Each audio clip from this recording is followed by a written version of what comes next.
Welcome to today's session. I'm Cecile, the coordinator of the Maji Center, for any of you who don't know me. And we're going to start with our acknowledged land acknowledgement. First, at NATE, we honor and acknowledge that the land on which we learn, work, and live is Treaty 6 territory. This place is traditional homeland and for the First Nations and Métis peoples, and today we are all part of this treaty land. The traditional name for this place is Amisquachi Waskigan, which we also call the city of Edmonton. Today we're blessed to have Brandy Old with us. Brandy has been the manager of the University of Lethbridge Agility Center, but she is moving on as a consultant to work with startups full time, and she is very knowledgeable in all things lean stack from design thinking on. So we're really lucky to have Brandy today. Now I'm going to pass it over to you, Brandy. Perfect. Thank you, Cecile. And excitingly enough, I'm actually in Edmonton right now too. So thanks for sharing that land acknowledgement, because I know it's tough in that virtual world. So if we were in person, I'd actually be able to be here. So as Cecile mentioned, I'm a huge Lean Stack supporter, and I actually even wore my Ash Maurya t-shirt today, just to remind you all that we're going to be focusing on problems, not solutions. And I think that's like, if there's anything you take away from today, moving forward as an entrepreneur, keep that mantra in your head. If you need a motto, stick with that. Because no matter what you do as a business owner, you're always going to be solving problems. And so what we're going to be talking about today is how we look at how you can solve those problems with solutions testing.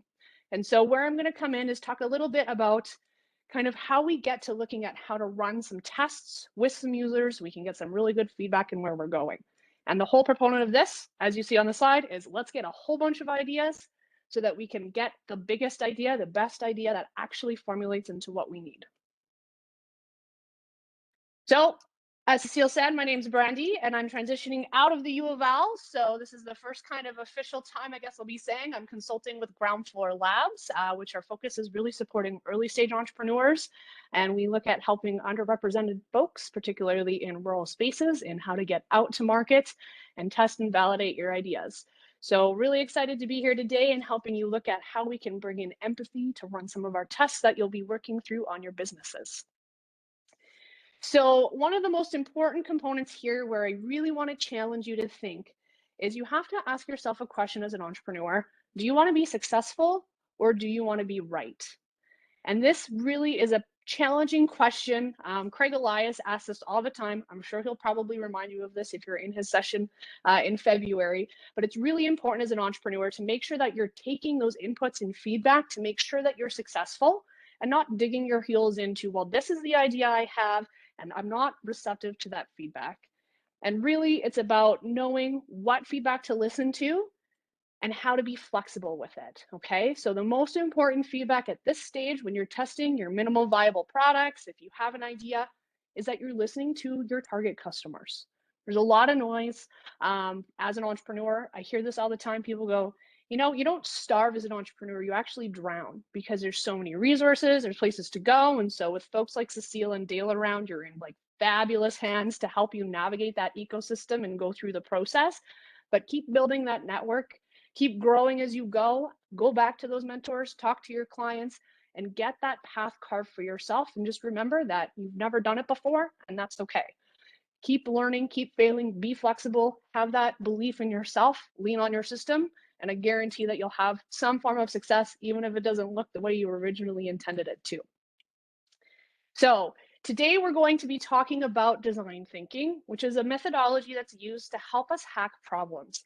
And the focus that we're going to have is on looking at empathy. So empathy is a very powerful word that's often misconstrued with compassion and sympathy. And I'll talk a little bit about what that looks like in business. And it's kind of turning into a bit of a buzzword right now. And it's really tough to kind of figure out, well, how do we practice this? And one of the best kind of jokes I always have about this, when I started working with Craig in this area, he's in his 40s and he said, you know, most men don't learn about this until they're 40 or 50, and women usually have to practice this really early as some of those heuristics. And so don't feel like you're behind on this. It's something that's new. It's something we have to practice. It's a skill you have to hone. So we'll practice on ways that we can do that, and I'll give you some examples. We're also going to talk about prototyping. So this is really important in design thinking and the lean methodology. How can we get out the smallest test with the least amount of money and time so we can learn and move forward? And the one thing that I always look at this stage is how can we run these tests and prototypes and still make some money? That's really important at this stage. I'm sure you've all been working on your business for at least a few months. And it's nice to kind of get that bit of knowing, oh, I can actually make an income with this, right? And so finding ways to make that money and validate your idea as you move forward is really, really important when we look at how we prototype. And then last, I'm going to take you through a book that Craig talks about all the time, and I use it all the time as well. It's called Testing Business Ideas. I don't know, Cecile, if you've talked to your students about it at all. Yeah, perfect. If you don't own this book, get it. It's literally going to be your Bible as an entrepreneur. Dale's showing it for you all, so you have a look-see at it.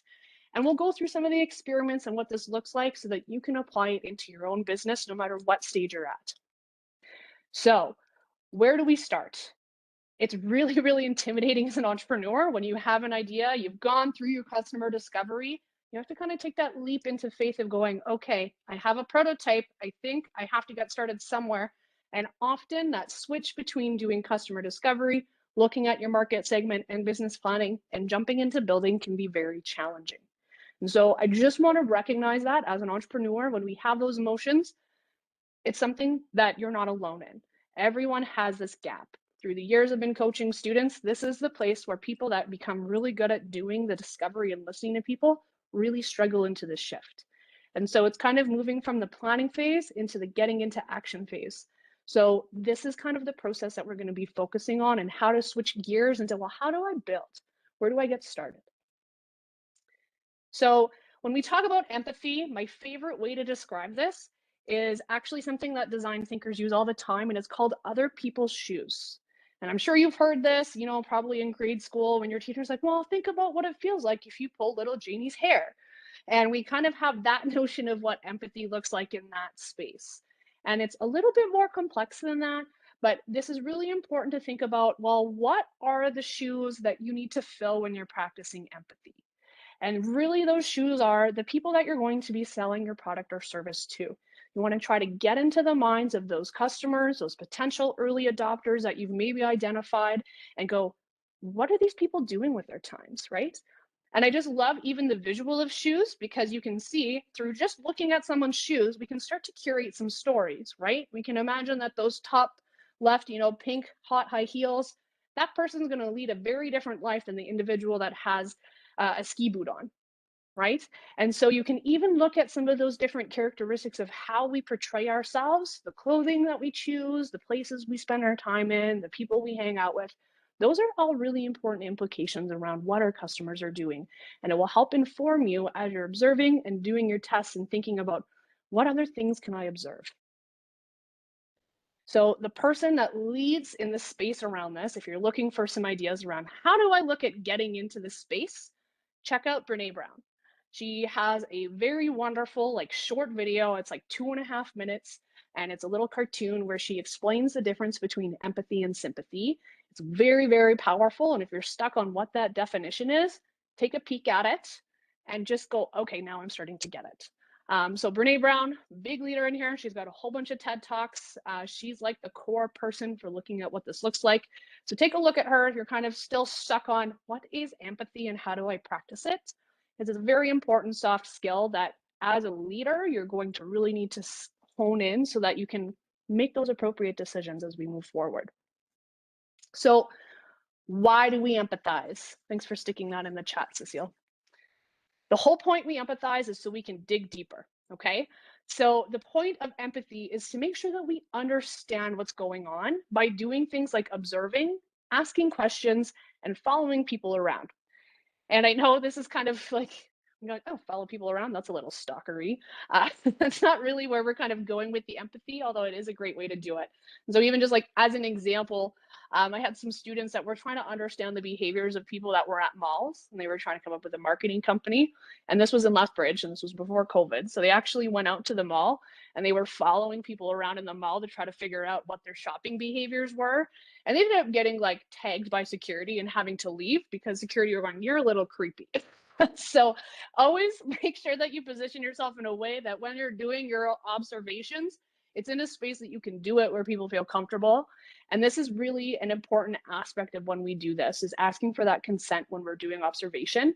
It's something, because it's so new, we don't really think about, and we go, well, they're never going to notice us. But again, putting yourself in the shoes of another person, if you've got someone tailing you in a mall, might seem a little weird. So just as a little reminder, when we are digging deeper, make sure that we have those conversations with people about knowing when we're doing what we're doing and why we're doing it.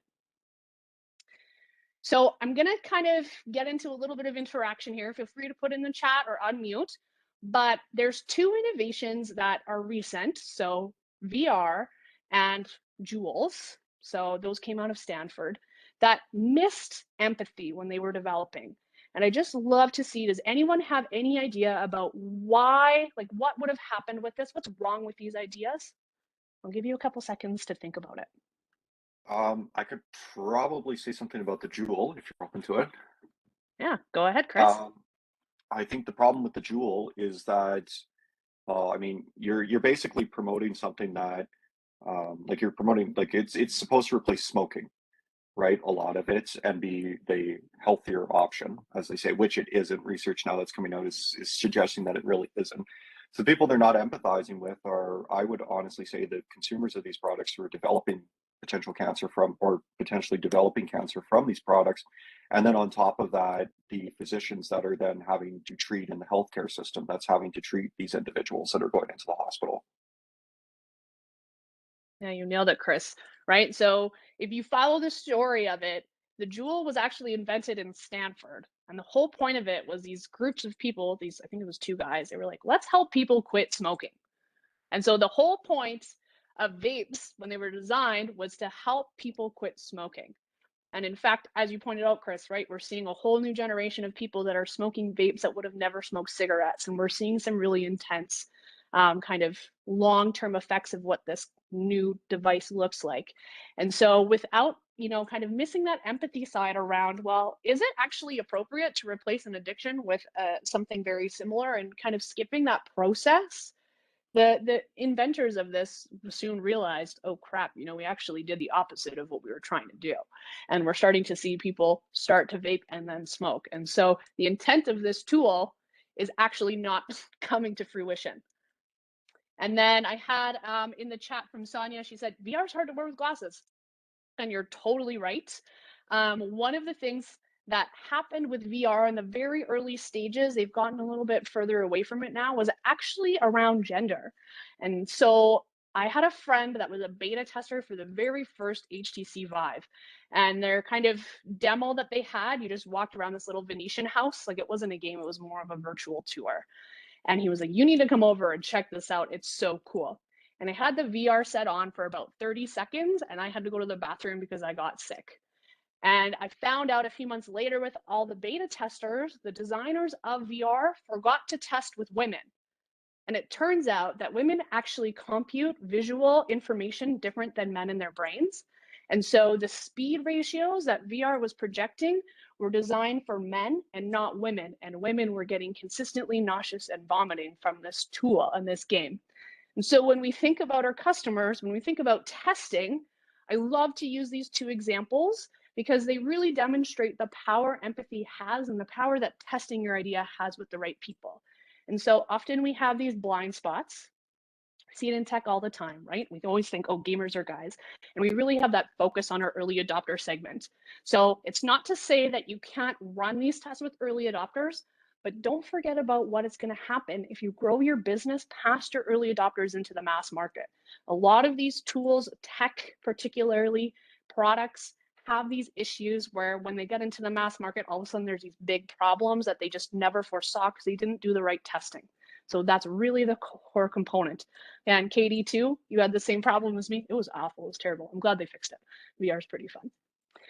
So observation was really, really powerful for this.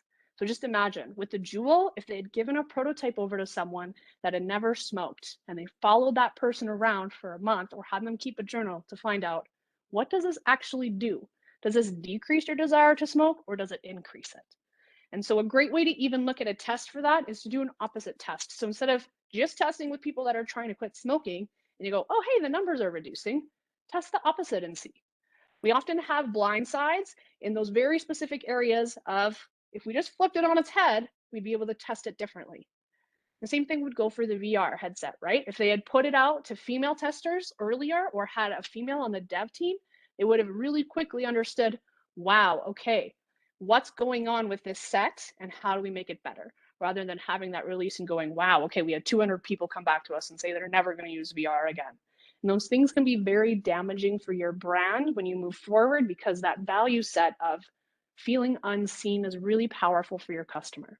So even for myself, it took me, I would say, 5 years before I tried VR again. And in all honesty, the only reason I did is because I had to for my job. I was very turned off from it because I was like, I don't need to have that experience again. And so they lost a customer from me.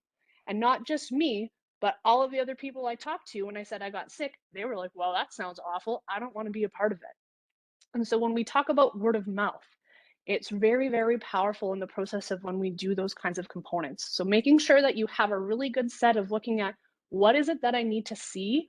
What are the assumptions I have about my idea that I need to challenge? And we see this in confirmation bias. And so a really great way to do this is to socialize. Make sure you're talking with people, bringing them in about your idea and getting that feedback early on so that you know if you have a gap. And the toughest thing about it is to sit back into the dark and just use your eyes. As an entrepreneur, we're used to always jumping in and saying, oh, hey, like this, let me explain this to you, right? I have to talk a little bit about my idea. I have to socialize it. I have to validate this. And we often forget, you know what, sometimes it's just as powerful to sit back, be in the background, and just watch how people interact. And this is perhaps the most powerful thing you can do when you're testing a solution. Because if you're sitting there in the background, so I'll give you an example. Let's say you've developed a software that's web-based. When you put someone in front of a computer and you go, okay, I want to run a test to make sure that you can find my newsletter on my website. And so you put them in there and then you tell them how to get there. And they go, okay, so you need to sign in, you need to go here, scroll down to the bottom and sign up for my newsletter. And you've verified it works. And then 2 weeks later you go, how come no one signed up for my newsletter? And then you run the test again. And this time you sit in the background and you just go, I want you to sign up for my newsletter. And you watch them on your screen to find out if they can find it. And you realize people don't know they have to sign in before they can become a member of your newsletter. And all of a sudden you have a light bulb and you go, I need to get rid of that sign in because people don't know. And so it's really important to try to sit in the background, stay in the dark in this, and just use your eyes. So here's an activity for you. Feel free to take a screenshot of this if you like.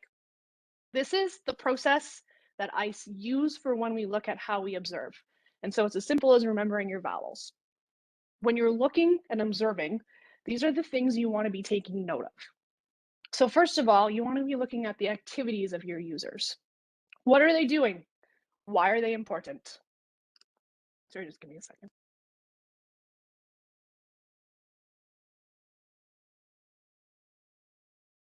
And then what is their environment? So take note of the spaces and locations they're in. And again, this is something that if you've contrived it and you have a test and you got someone in a room, you have to think about, well, how did they get there, right? Did I invite them? Thinking about all of the surrounding components that lead to the context of this is really important. And actually, when we even have some research in looking at what happens with people, there was a research project done where people had a hot coffee and a cold coffee in their hand and they were shown a video and they had to denote what their emotions were about it, about the person that they were introduced to. And when people were holding a cold coffee, they actually came up with cold adjectives to describe this person. When they were holding a hot beverage, they came up with warm adjectives to describe this person. And so these are the patterns that you're not expected to know. There's no way you're going to know what all of these things are. But if you take note of them, you can start to find the patterns as you move through your process and test with other users. And so the follow-up question when we're looking at environment is, do they support or frustrate the users, right? If you're trying to test a software and you put someone in a very uncomfortable chair, they're going to have a bad time. And it doesn't matter how clean your software is. They're just not comfortable. And so really thinking about how that physical space interacts with the digital space, if you're in that place, is very important. Next, we look at interactions. So are there other people that are influencing them? Include yourself in this. Why are they interacting? What's the mood that's going on, right? And this could even be from the minute they walk into your space. And so a lot of places are really smart with looking at how do we build an open, welcoming front space, because we know that that really influences the way people think about what our brand is. Next is objects. What are they using? How are they being used? Why are they being used? And oftentimes we do this in our lives where we adapt an object just to make sense for ourselves. And so, like, one of the most basic things I can even say is I know when I was a student waiting to get into a classroom, I'd lean against a wall. So, wall designed for me to sit on. No, but I do it anyways.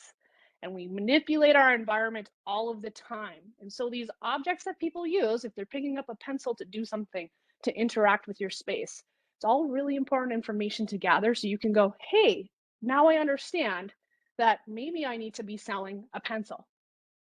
And then you have a whole new feature or product line that you can release within your business. And these are all of those insights that you'll uncover as you go. And then lastly, the biggest fan of interviewing your users. You're not going to be able to know how they feel about something totally unless you ask them, right? You can take a look at their body language, you can see what their facial expression is, but at the end of an experience, they're going to be able to tell you if they were frustrated, delighted, or just meh about it, right? And you want to think about what are they thinking as they go through it. So one of the most powerful things when you observe is to ask your users to talk aloud while they're going through something. Because again, people are terrible at remembering stuff. And so if you have like a half-hour experience, like let's talk about Disneyland, right? There's lineups, it smells bad, it's hot, it's expensive. And at the end of the experience, everyone goes, I'll go back 100-fold. It's amazing. It's magical, right? During your experience at Disneyland, you don't think about the lineups. You don't think about those things because you're tied up in the brand of what that experience is afterwards. If you were to go to someone at noon while they're waiting to get on Space Mountain in a lineup for an hour and a half, what are they going to tell you about that experience? They're going to say, this is the worst thing ever. So always think about your timing with those things.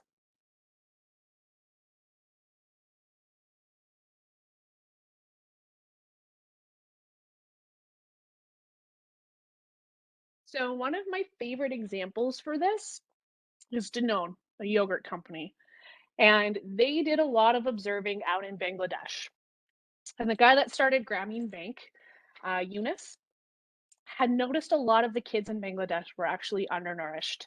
And he was trying to solve that problem through social impact. And he went, how can I do this?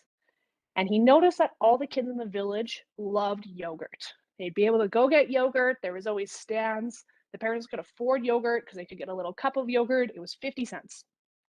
And so Eunice was going, how can I capitalize on this behavior to help kids be more nourished? And he actually approached Danone and he went, hey, we need to solve this problem. And I have an idea. What if you put a whole bunch of extra supplements into your yogurt, kept it very, very small as far as pricing, and focused just on Bangladesh so that these kids could get nutrient-packed yogurt and all they would need to do is eat one yogurt a day to get all of their vitamins and minerals. Took about 2 years to get it figured out, and they were able to deliver it. And now you can go get yogurt in Bangladesh for 50 cents and have all of your vitamins for one day. So it's just as simple as that. And it's simple as that. You have to have those deep contexts of thinking, be in the space that your users are, and really immerse yourself in what that experience is. And again, be problem focused, right? Eunice wasn't going, well, how can we make this better? Or how can I come up with the best solution? He was looking at what's the problem, right? The problem is that these kids are malnourished. You might even misdiagnose it and say, well, these kids aren't eating enough. But that wasn't really the true cause of the problem. The true cause of the problem was that they were malnourished, which was causing issues with education, entrepreneurship, ecosystem building, all of those proponents. So really, really taking the time to tear back the layers of going, what is the real problem that I'm solving here for my customer? That is going to be the power of what your solution will do. So that sets the frame for what we're going to be doing with this component in solutions testing, which is building, prototyping, okay? I love to use this image because it can literally be as simple as Lego blocks, and you don't have to get too caught up in your head with this, okay? I find people get really terrified when creative pieces need to come out particularly if you're doing a product that you have to build, or maybe it's a software that you have to try to figure out design. And you're going, well, I don't know how to build an app. I'm not an app developer, or I don't know how to 3D print this. I don't 3D model. It's okay. It can literally be as simple as putting a whole bunch of Lego blocks together. Because at the end of the day, your prototype is tied to you. You are the storyteller. And so you get to put meaning into whatever it is that you lay out in front of people to tell a story.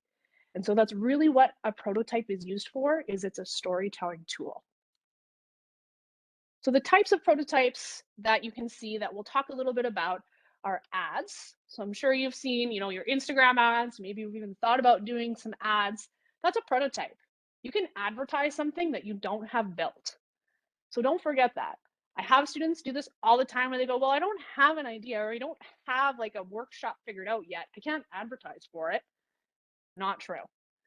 When I advertise for an event, if it's a big event where I try to have 200 people attend, my ads run for 2 months. 2 months before the date of the start. I don't have my speakers figured out. I don't have my seating chart figured out. I don't even have my catering figured out. And when I first started in my job, I didn't even know what my theme was. But you don't have to worry about that because you have that lead in time. And so if you're kind of trying to figure out, well, how do I even start prototyping? If it's as simple as putting up a Facebook ad, oh, I can do that, right? And it doesn't have to be really, really phenomenal. You don't have to put a $20,000 budget into an ad. In fact, I think that's a really big waste of money. Next is diagrams. This can be 3D or 2D. It's one of my favorite ones. And I actually really encourage you at the end of this to really just sit down and try to do a storyboard. So a storyboard is a type of diagram, and it's kind of like little panels.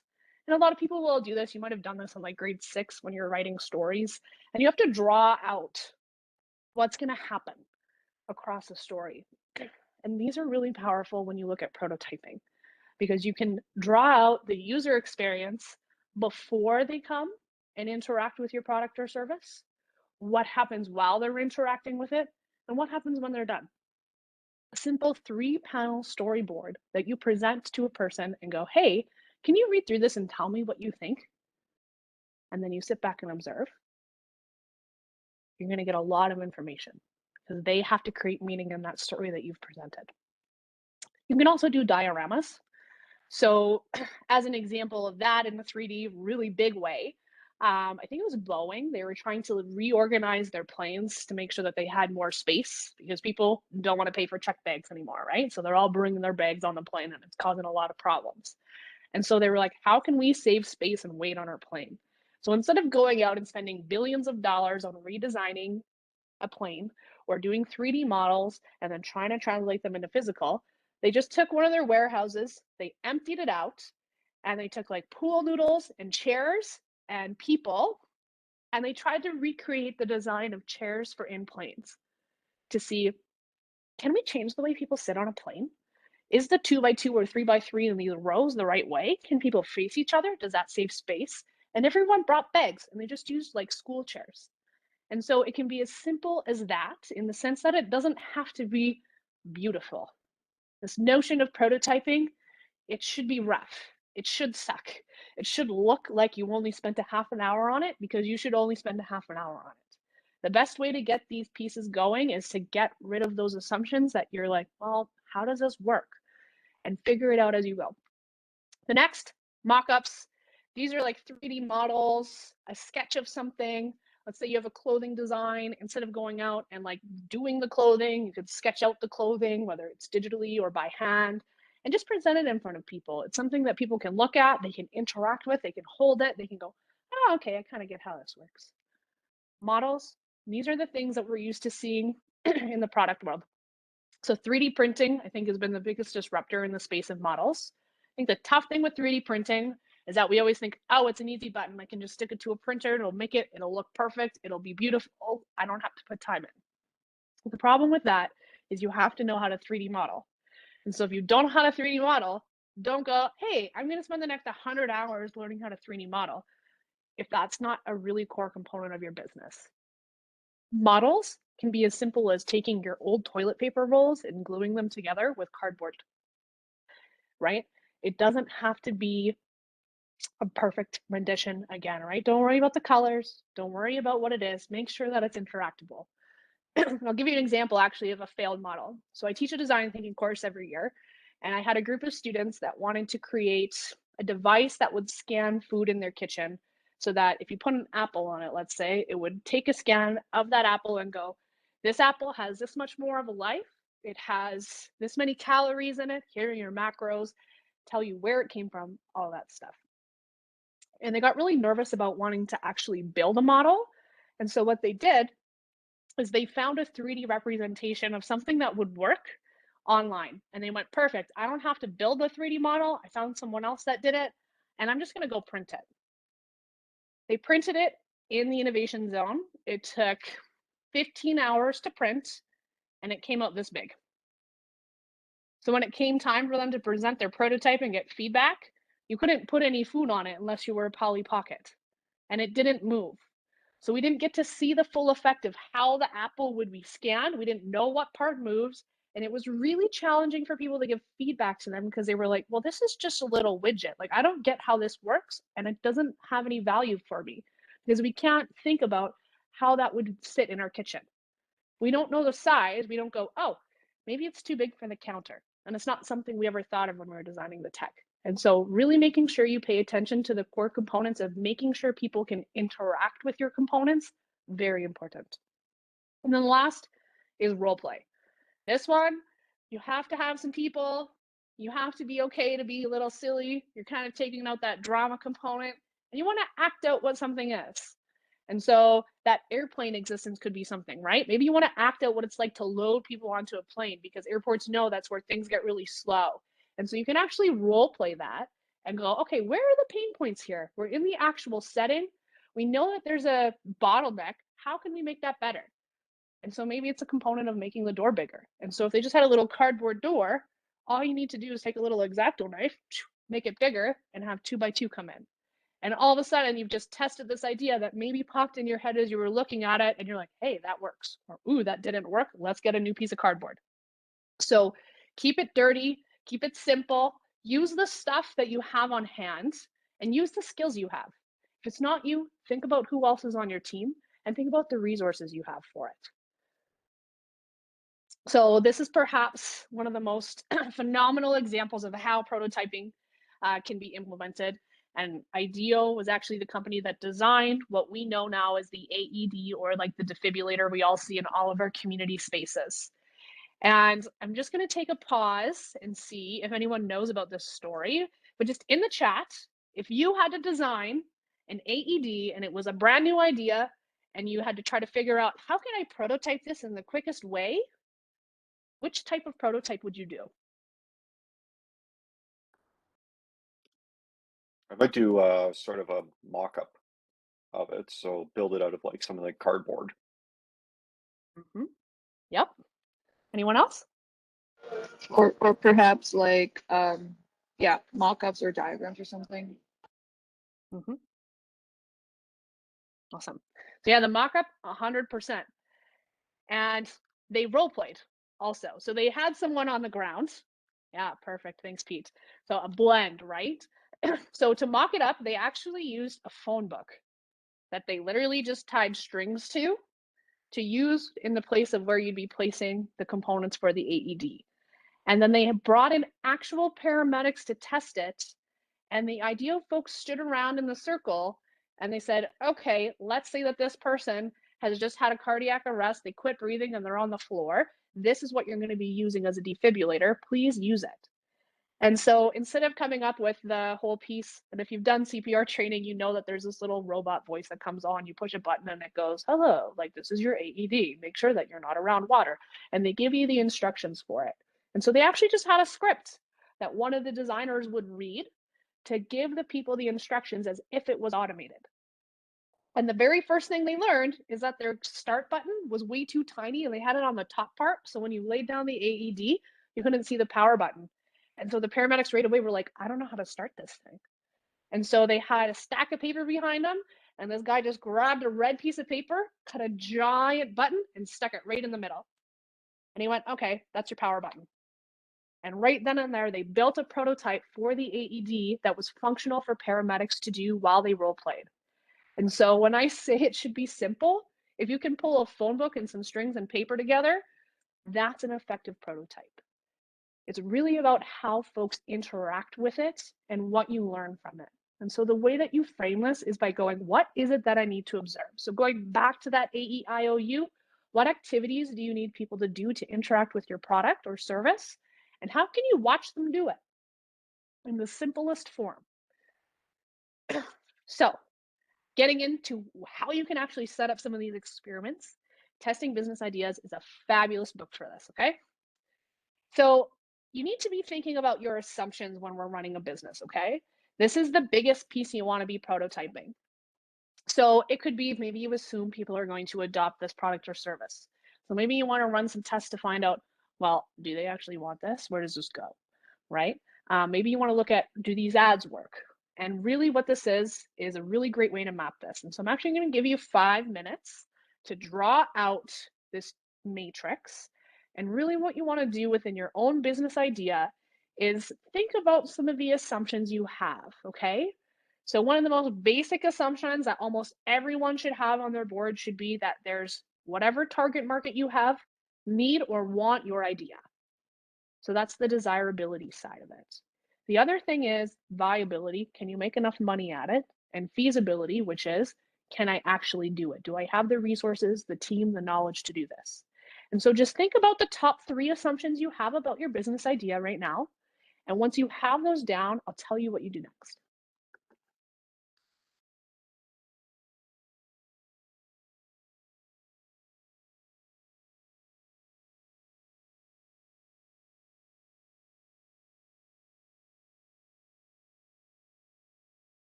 Okay, does anyone want to share what they have down for some assumptions?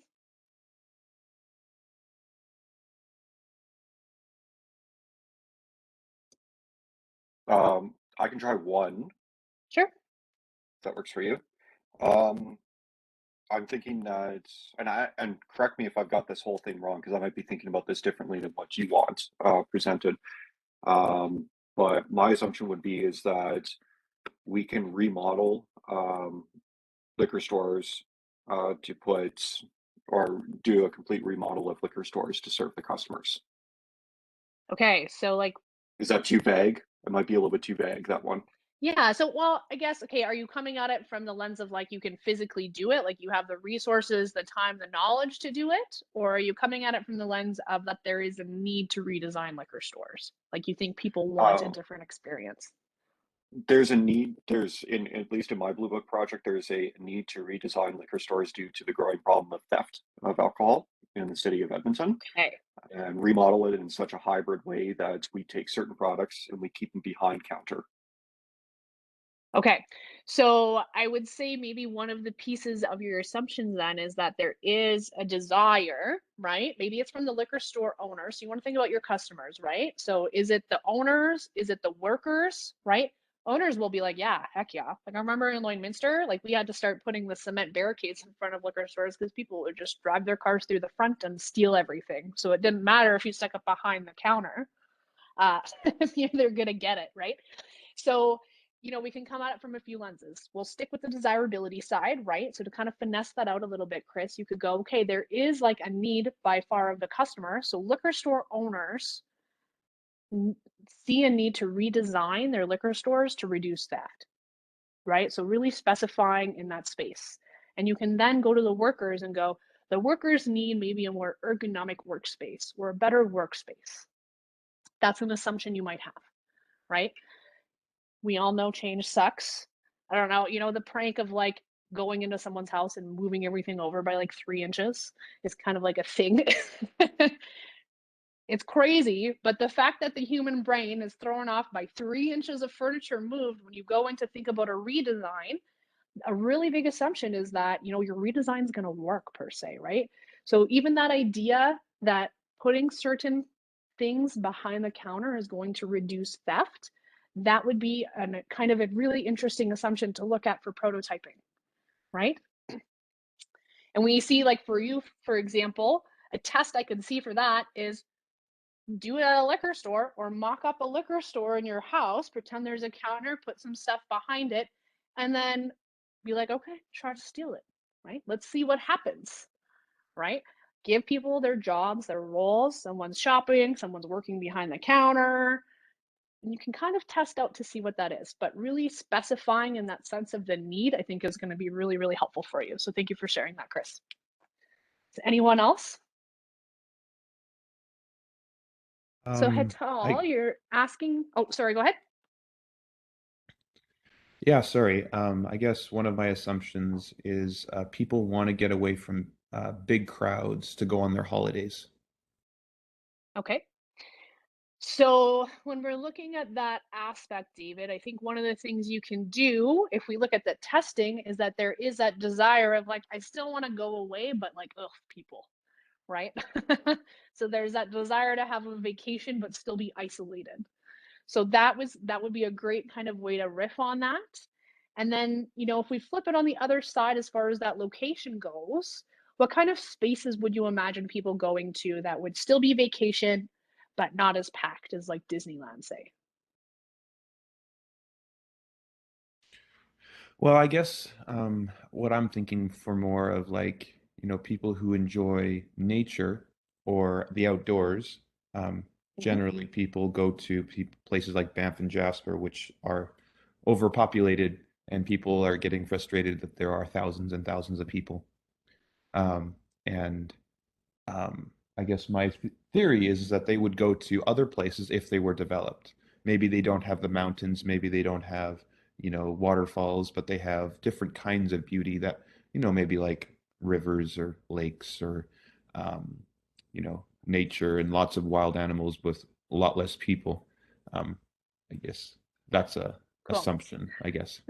Okay. So one of those things that you could kind of look at then is I would say, and we kind of get into some weird finessing here. So we always say need or want, but I would say for that experience, David, is like you have an assumption that you can still make people feel delighted without mountains, right? You can replace the feeling of Banff and Canmore with something different, right? So there's an assumption that you can take someone that's frustrated with their experience in Banff or Canmore and they'd be willing to go somewhere else, right?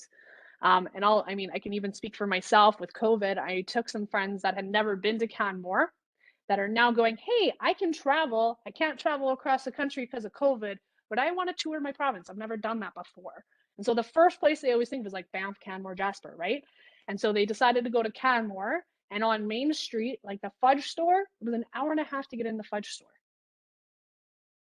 So people are willing to stay in line for that kind of mountain experience. And so kind of an assumption that you could look at testing would be, can I replicate their feeling of joy, delight, whatever it is they're trying to attain when they go to the mountains? Can I replicate that somewhere else? Are they willing to go somewhere else besides the mountains or these popular tourist locations to get that escape? So whatever that emotion is they're acting on, and you can even probably ask folks that are in this space, right? Why do you travel? What do you go on vacation for? How do you decide where you go? And a lot of those questions that you'll ask will really kind of inform around how you develop that experience. And It could be that, when you're running a test, maybe you actually take people physically to a location that just came from a mountain place, or maybe you go to the mountain place and you find them and you go, hey, I have this little room booked. Will you come take a look at this brochure even and see if this would be an experience you'd be interested in? And so looking at kind of what those places are like is really important. So thanks for sharing that, David. So how And then would you test Hital, it? so I guess it's really going to depend on the information you have, David, right? If you have you done interviews with people to find out why they travel, why they go to the mountains, what they love about traveling in Alberta? Well, I guess the thing is that from the conversations and I guess they call them interviews that I've had with people is that they have a desire to get out of the city and be out in nature, right? Okay. And that the most common and most marketed are the mountains because they are beautiful. Um, and they really don't know what else is there in the world other than the Yeah. mountains in Alberta, right? And so there's a lack of awareness of what's available, partly Mhm. because it hasn't been developed. And so what my idea is developing something for that. But it's hard to, it's not like, how do you get people to engage with something they don't know exists? And how, this could be a stretch, but you could say like um, Stephen Jobs, Mhm. talked about, knowing what people want before they know what they want, Mhm. um, and trying to look into the future and predict what they would want if it was available. Um, Yeah. and I'm So just, I yeah, could see something for you being like a storyboard, right? Where you have someone that's going like, "Oh, I miss my yearly vacation to Mexico. I haven't gone in 2 years."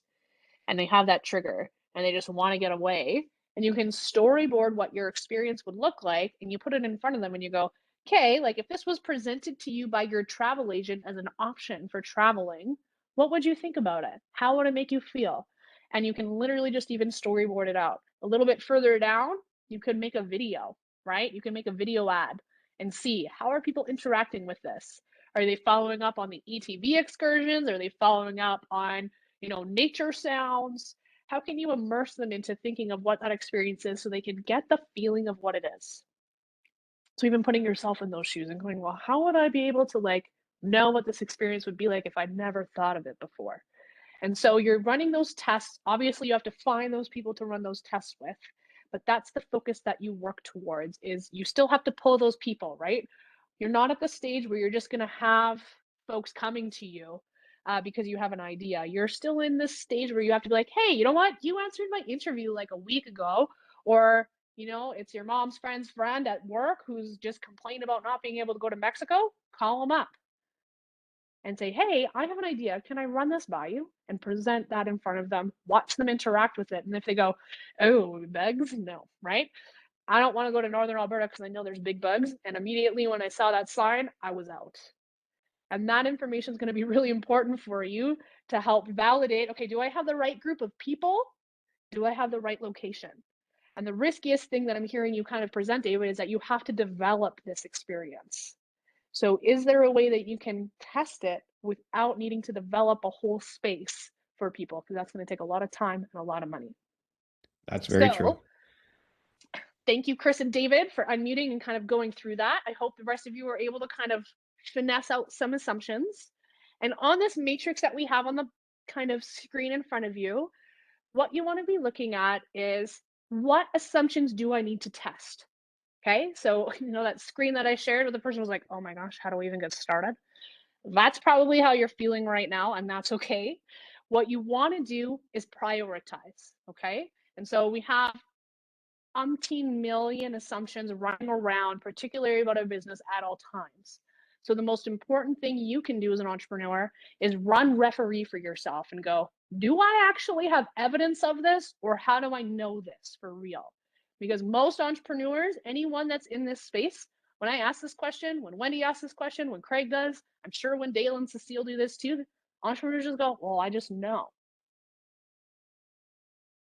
Just think, if you were talking to a prof and they were like, hey, you need to learn this theory. This is how you do it. And you go, like, how do you know? I just know.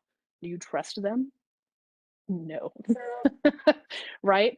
And so we trust ourselves innately because we live as the main character in our lives all the time. And so run as that referee interception of yourself of, do I actually know this to be true with evidence from people? Or am I assuming this because of the things I've observed, my life experiences, and what those pieces are? And so for those assumptions, what I want you to do is stick them on your matrix somewhere. So you can number them 1, 2, 3, however many you have. If you only have one, think about where it can fit. Okay.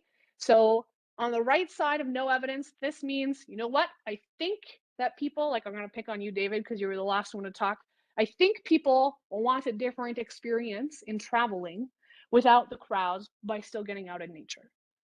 And if you haven't run any tests, you haven't talked to anyone about it, you don't have any interviews, you don't have any people that have done experiences before with you, you have to say, I don't have any evidence of this because I don't actually really know.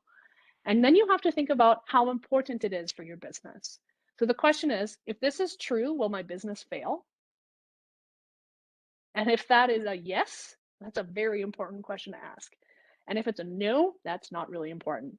And I see this happen a lot with branding at this stage when we get caught up in the Instagram life of feeling like we need to post and do all of these things. We always go, well, I have to have the best social media ads and I need to be posting on social media every day so that I can get my evidence, right? So people know that I'm moving because we'll do that as entrepreneurs. And you might end up spending like 20 hours building social media ads. Is that going to make or break your business? Probably not, right? It's not the most important that you have the best logo at this stage because nobody knows who you are.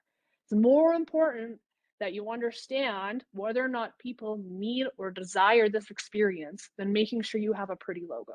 And so we kind of get caught up in that. So think about those assumptions, map them out. I'll give you a minute or two. And I think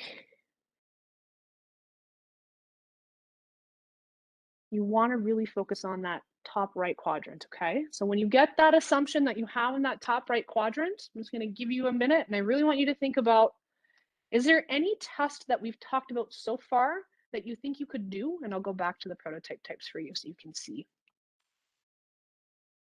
Which of these 5 things could you do or a blend of to validate that assumption?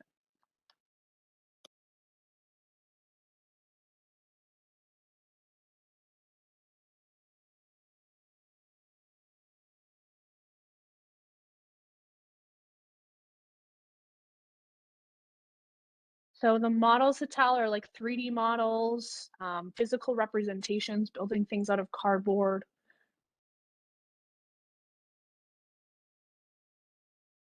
Could Brandy, even what be about your like, business model. Go ahead. sorry to interrupt you there. Yeah, no worries. If you're talking models, could you even do something like say out of Lego? 100% you could. Right? We do it all the time with Lego Serious Play, which is phenomenal, by the way. If you ever want to have people do storytelling, check that out. But there's this little tiny, I guess, exercise you can do out of 4 pieces of Lego, and you have to build a duck or a platypus, depending on who's doing it. And then you have to present it to a partner and you have to explain why it's a platypus. And then the facilitator will look at everyone after they've done it because you're like, oh, this is my platypus, Billy. He's coming out of a pond. Look at his cute little black beak or whatever you do. And then they go, it's just 4 pieces of Lego. It's not a platypus. And so when you're thinking about models, think about it that way, right? You're just representing something. Does that answer your question? Yes, it does. Thank you. Perfect.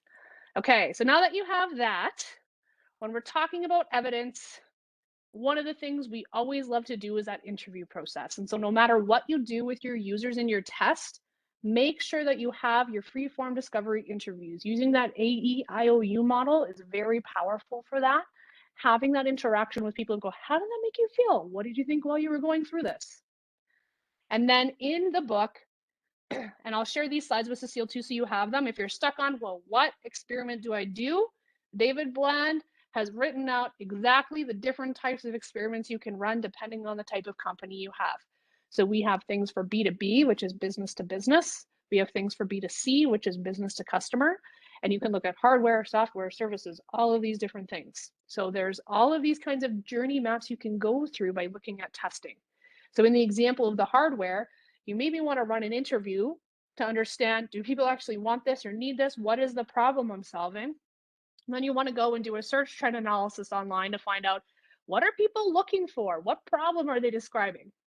And then maybe you build a paper prototype. So maybe it's a 3D representation. Maybe it's a storyboard. Maybe you sketch out what your app would look like or whatever that is. And then you can 3D print it to give a physical representation. Once you get that info, build an explainer video with a demo. Then you can go out and do crowdfunding. Crowdfunding is a fabulous way to test your business idea because you actually know if people are willing to put their money where their mouth is. And then you can do a pop-up store. And so you're not going to discover everything in one piece. It kind of is a whole story piece. And the whole component you want to be doing is taking that riskiest assumption you've identified and finding a way to validate it to know, hey, I'm on the right track, or ooh, I need to change a little bit. And one of the easiest ways to do this is building a landing page. So if at the end of the day, you're just like, I have no idea how to test this, build a website and run a test with your website. If you want to have a mailing list or a newsletter or something like that to have people click through, ask those questions and set them up at a computer, stand behind them, have them screen share and go, I want you to sign up for my newsletter, and just watch them. And then you can ask them, how did it go? What was hard? Could you find what you needed to? Because they'll be able to tell you. If you think it should be 30 seconds to sign up for your newsletter and it takes people 5 minutes, you already know that your assumption that it's easy to get on your mailing list is wrong. And so if you're stuck even with that core idea component, this is what I would recommend you do. Build a landing page for your idea and test that.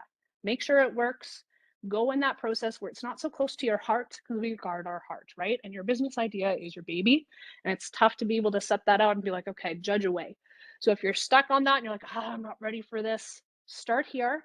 Get into the swing of practicing how to do this observation and ask these questions so that it's not something that's really challenging and poking holes in your business plan or model if you're stuck. Okay.